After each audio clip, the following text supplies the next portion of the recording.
They are, if you haven't checked the answers yet, where can you check the answers?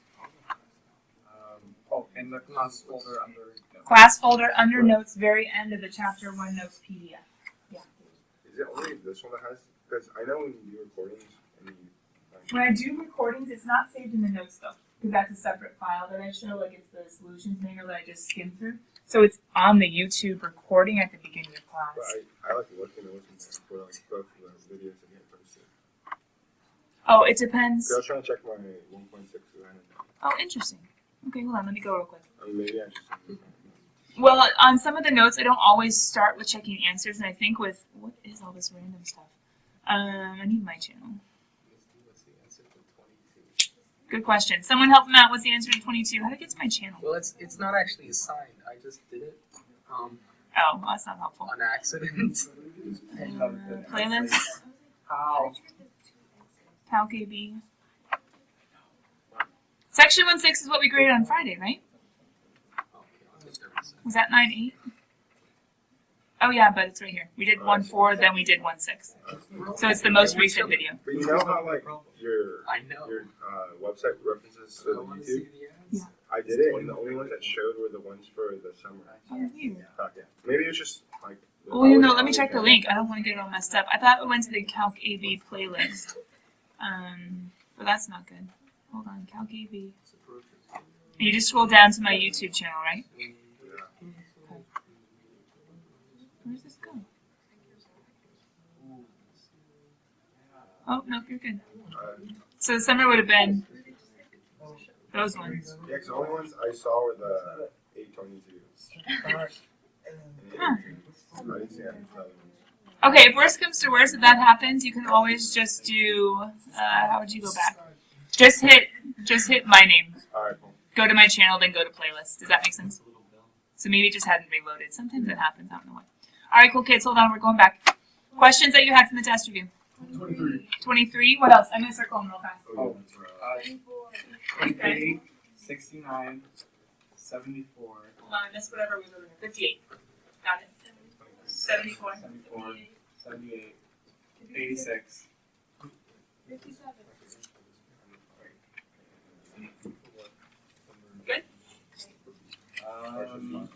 42. No, those are all mine. Oh. They still like the evens. That's really fun. It's only at 2 odds. Nope. 23? Oh, sorry, circle.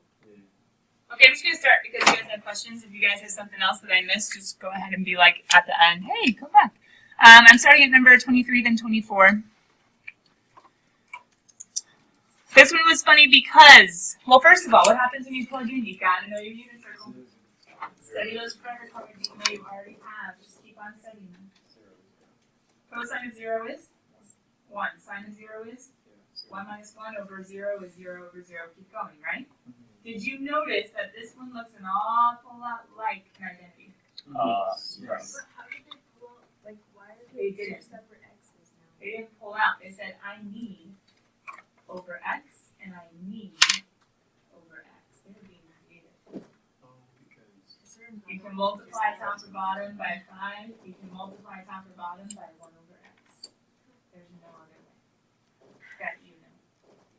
And even if, nope, that would, yeah, look, these else. You guys, you would need to learn all the derivative rules for every single possible function you might see, and that would be an awful. So, instead, think of it this way. If you see something with a property, and when you plug in, it's 0 over 0. If you see something with your property, and say this was as x approaches pi. It's doing the same thing. As x approaches pi over 2. As x approaches pi over 2, is this going to be 0 over 0? You gotta be careful. Plug in first, double check. But otherwise, you can multiply by 1 over x and say, yay, it's my property. By 1 over x, yay, it's my property. And what is the property for 1 minus cosine x over x? What is that approach? 0. And technically, if you want to look at the other way, what does sine of x over x approach? Because it's technically in the denominator. We can do them separately. Limits say do the top, do the bottom. What does he approach? 1. What's 0 over 1?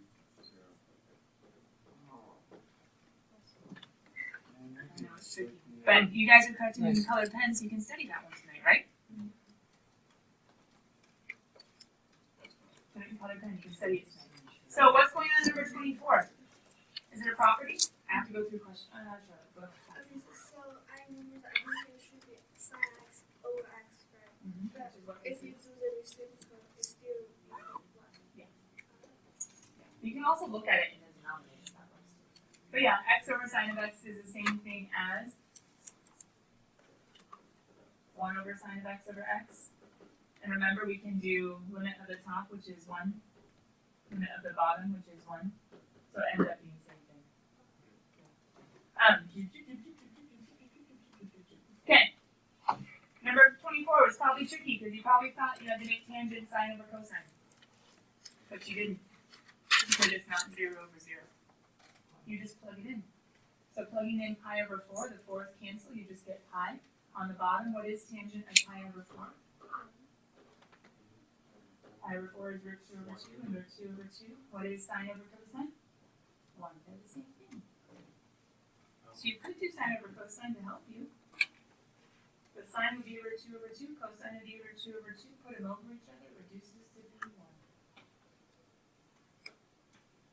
So at the end of the day, it was just a plug and chug. Be careful of unit circle. That was 23, 24. We're going to 42, 57, 58. So 42, would you? Yuck. What happens when you plug in 3? Don't worry about all this extra stuff. That's what they did. What happens when you plug in 3? 0 over 0. Keep going, right? Okay. Now, question. Do we have to go from both sides? No. Okay. So if you don't know what to do, you don't know how to cancel absolute values, don't do something magical. You'll probably be wrong. No magic. Follow the math. Do you know somebody that's below 3? Whether or not you have a calculator, don't be worried. I give you only 2 and 2. 2.9. So if you were to plug in 2.9 minus 3, all over 2.9 minus 3. Aren't they the same thing? Doesn't it equal 1? Well, what am I going to tell you to do? Jump The sign. If there was a trick, it'd be with the sign. So question. What's the sign when you do absolute value of this subtraction? Positive. What's the sign when you...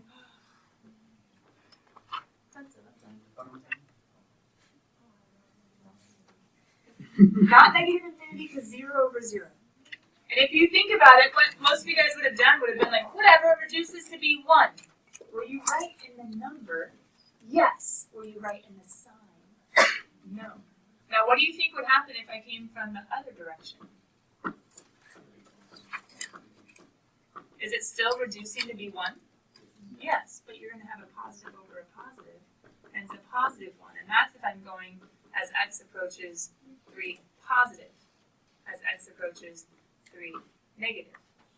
When it approaches from 3 negative, do you just plug in negative 3 to the actual Not negative 3, the one you 3. did? Remember, 3 negative means below, hence why I did 2.9. But it's still a positive 3 that I'm plugging in.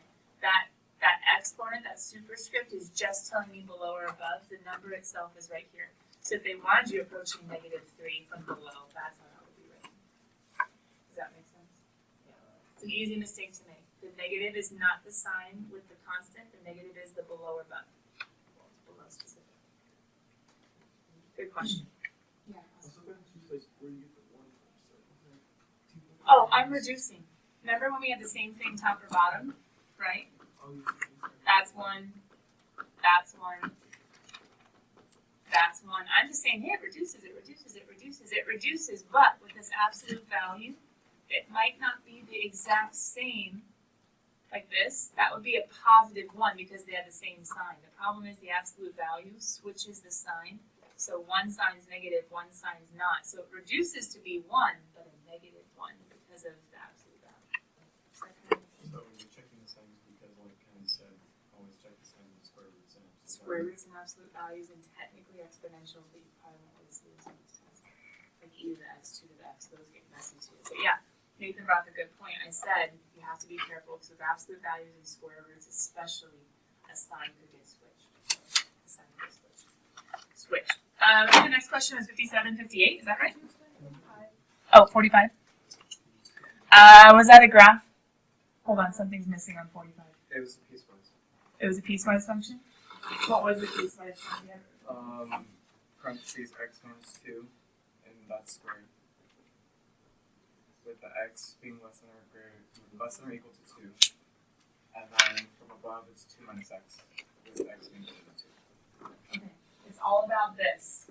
Measuring from above, below, or both. Limits. Above, below, or both. Both. Because no positive, no negative, no exponent. So, for a piecewise, kiddos, good review. How do I approach a separator if I have to come from below and above? Plug it in. Plug it into both. So plugging into the bottom, what's 2 minus 2? So from above, 0. Plug into the top. 0 from below, 0 from above. They agree. The answer is 0.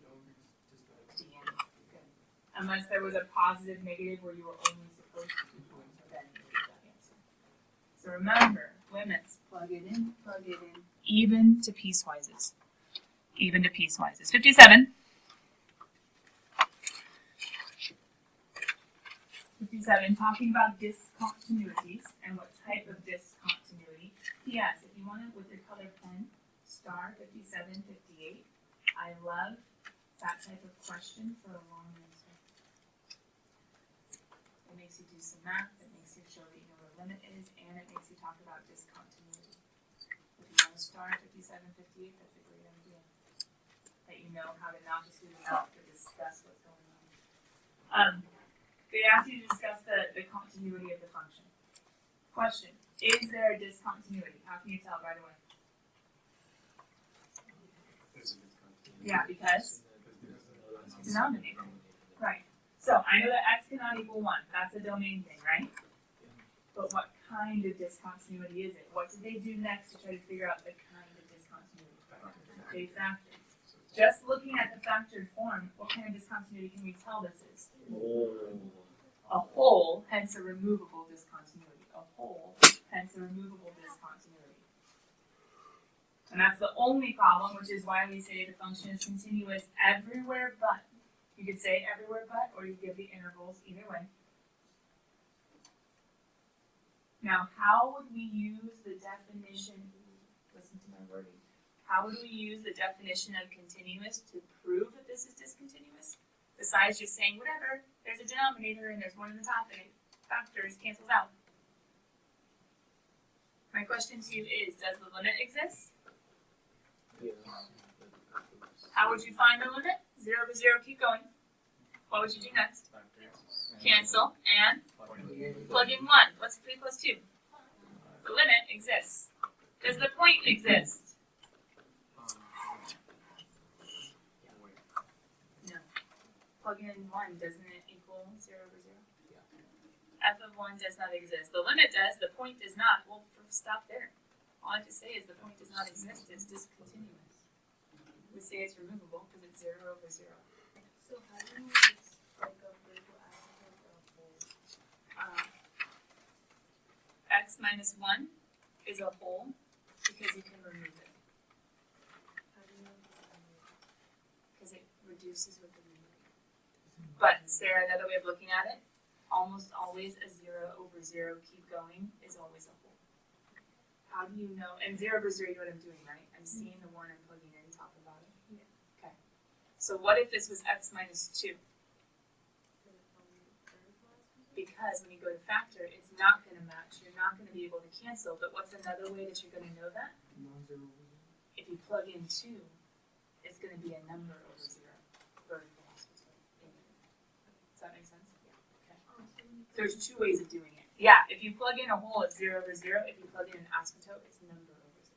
So when you plug in a number and you plug it in the function that you haven't factored yet, right?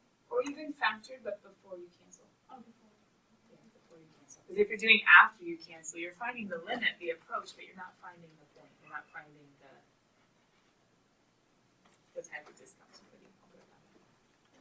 So 58 is super similar, except, is there a denominator? Is there an obvious domain problem? No, he's a line, they're fine. All real numbers. So what are we looking at? The separator. Is it coming together? Or is it broken? Is it coming together or is it broken? how do we know that? What do you see them doing? Approaching two different. Coming from below, going into one piece. Remember, plug it in. 5 minus 2 is 3. Coming from above, coming into the other piece. 2 times 2 is 4, minus 3 is 1. Plug it in, plug it in. What do you know right away? What does not exist? The limit does not exist. Okay, cool. Discontinuous. What kind? Non-removable. That's a break. The only type of removable is when it's a whole, which is going to show up probably like this in the denominator. So when you have equals and not equals instead of greater than and less than and greater than. The equals would be how you find the point, the f of c. The not equals is the only limit that you take. Because it would be the below and above, just use that one function. Does that make sense? And there was a homework problem that you guys got tricked on in section 1.6. Can someone find it real fast? You should be able to see that some of you should see the color 10. We graded it on Friday. It was 1.4, it was 1.6. Here's 1.4. There was one that had a not equals and an equals to. You guys all got confused on it. So probably 6. 60, what did you see, Sean? Number 66. It's not 66. It wasn't 66. It's a piecewise function with a not equals and an equals else. Oh, was that? 51? No. No. That's 66. That's the not equals x Oh, equals. 66. Oh, no. Yeah, 66 with the A and the not A. Because it said f of A is equal to 8, and then we get the limit of x squared minus A over x plus x minus A. Yeah. It had letters, it didn't have numbers, but it was the same idea. Alright, kiddos, so, 69, 74. What happens when you plug in 69 and 74? Yeah. When you plug in, you get 1 plus 1 plus 2 is 4. 4 over 0. What does this tell you? Vertical asymptote at 1. Good. And what should the limit answer be? Infinite plus or minus check the sign. Right? So how do you check the sign? What's something from below 1? 0.9. Now, this is where it gets a little tricky. You're like, how do I plug in 0.9? That's messy. Well, 0.9 minus 1, we can plug that in. And we know that's going to be a negative on the bottom. The tricky part is 0.9 squared plus 2 times 0.9 plus 1. But wait, do you have to figure out the decimal? No.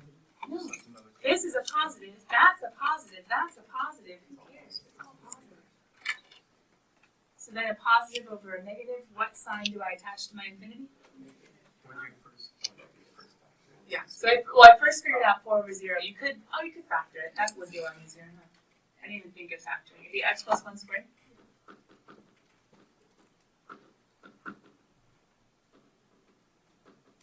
And the reason why factoring might be a little nicer is because then you can do 0.9 plus 1. Oops. There's a point. Okay. Then you're like, well, it's squared. It's going to be positive anyway. Yeah, that's another way of looking at it. Positive over a negative is a negative. So when they ask you for one-sided limits, it's always going to be a infinity sign, or is it always going to be a number at most? Only when you have a number over 0. Okay. Because number over 0 is the only time when you get infinite as an answer. If it's 0 over 0, it's going to be a constant, and it's going to give you like from one side, like the weird absolute value one. That was a number, that was 1, but it had a negative. Just check the sign if they give you above or below. But if you do get a number over 0, there's going to be positive, infinity, or negative. Which is why, when we did this one, technically I think I said plus or minus infinity with a question mark. Remember 0 over 0 is kg, keep going. Number over 0, we said plus or minus infinity question mark. That's how our brain can say, okay, we know exactly what to try next. And remember, you can try from below and from above with decimals. Don't be afraid. You don't need to find the decimal answer. You just need to figure out the sign. And then Austin, with your question, I can't just make this 1. Does that make sense? If it's number over 0, they don't match, so I'm not reducing. And number 74 is the same thing, because if you plug in, don't you get 1 over 0? So plus or minus infinity, check the sign, right? But what am I plugging in for this guy? 1.9. So I could do 1 over the cubed root of, now here's where it gets a little weird. How do you know that the bottom is a negative? Because we know it is from the answer. So it's already negative, but it's a Yeah. cube root. The inside, now, those of you that logically came to the inside's a negative. Not everyone's brain can do that. Why would 1.9 squared minus 4 have to be a negative? This is 2 squared. That's a little lower. That's not 2 squared. It's not 2.1 squared or 3 squared or 4 squared. It's not something bigger than 2 squared. It's something lower than 2 squared. Now, worst comes to worst, if your brain is like, what? Can't you always do that? You could do the 1, you could do the 8, you would have 17, then you would do the 0 and the 9 and the 1. You go ahead and, if you want to know what it is, you can figure out what it is. No, don't be scared. People on the AP did 2-column multiplication because they had to. On this one, though, if your brain can figure out this is not 2 squared, it's lower, maybe you can figure out why it's going to be a negative. But if you need to do this, all right, it's lower, it's okay. Just took you a couple seconds longer, but I said most people finish the test tomorrow early if they come in early. Take your time, it'll be all right. So is this like cube root or anything? The cube root of a negative is a negative. Square root of a negative, we're in trouble. Cube root, think, Sarah, a negative times a negative is a positive. Times a negative. Oh, I can have a negative under the cube root. We did 69, we did 74. You guys like had pairs of questions. That's kind of funny. Okay, what else we got? 78 and 86. Nathan. I said exponentials are tricky, right? It's an exponential. You guys might want to start 78 just in case one shows up. I said absolute values are tricky, square roots are tricky, trig is tricky. Tricky trig. Because you guys just don't know your unit circle. And don't like properties. No, it's just I swear, someone tomorrow is going to get like a sine of pi over 6, and I just made that up. It's probably something different, but they're going to be like, oh no. I'm like, Oh, wait, that's easy. okay. You mentally cannot handle this as it is written. The majority of you cannot handle. The majority of you cannot handle this as it is written, because the majority of you don't think in negative exponents. How do we rewrite to see what's really going on? Now your brain might be able to think of this better. Sure. That was the first struggle. What's the second struggle? What happens when you plug in? Negative exponent pops the piece with 12 is to the 1, so he's fine, he just chills. The e is to the negative, he goes in the denominator. The problem is, what happens when we plug in? The exponent goes Wait! Okay, so I know this is what? Plus or minus infinity with a question mark, right? No, wherever you see it, it's plus or minus infinity with a question mark, true? We have an infinity exponent? Yeah. Dun, dun, dun. Also, if he goes to Pause. We can deal with infinities. If we have, whether it's plus or minus, if it was on top, we'd be in trouble. On bottom, though, it's nothing bad. Here's why. E to something infinite. Well, let's figure out the sign. We have to figure out the sign, right? Okay, so hold on. Where are we coming towards? From? Okay. So then let's go ahead and, what's the number right below 0? Negative 0.1. Okay. Over negative 0.1. Ooh. Struggle. So it's a negative, right?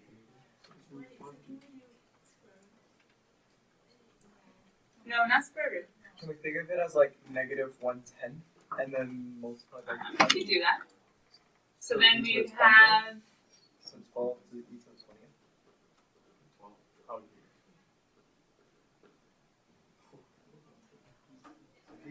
because 0.1 is 1/10, right? That's what Sean did. And you're going to multiply by the reciprocal. Oh, hey, but it's a negative exponent. Ooh, that's huge. Okay. Dun, dun, dun, dun, dun. So is this simple? With ease, to be totally honest, no, which is why I said you probably won't see exponentials. But if you do see one, look at 78 and see if you can follow. It was a number over 0. I know it was something infinite, but I didn't know the sign. And the sign makes all the difference. If it was a positive infinity down here, bottom wins, it's going to 0. But since it was a negative big number, it would pop it back up. Now the top is stronger. Ooh, it's infinity. It was all about when you plug in, was it a positive infinity down here?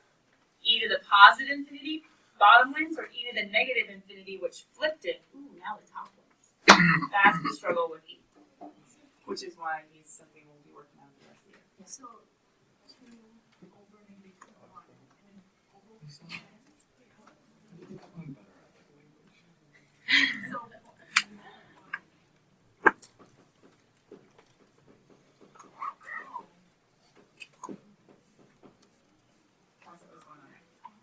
You guys have a question on 78? What was the other one? 84?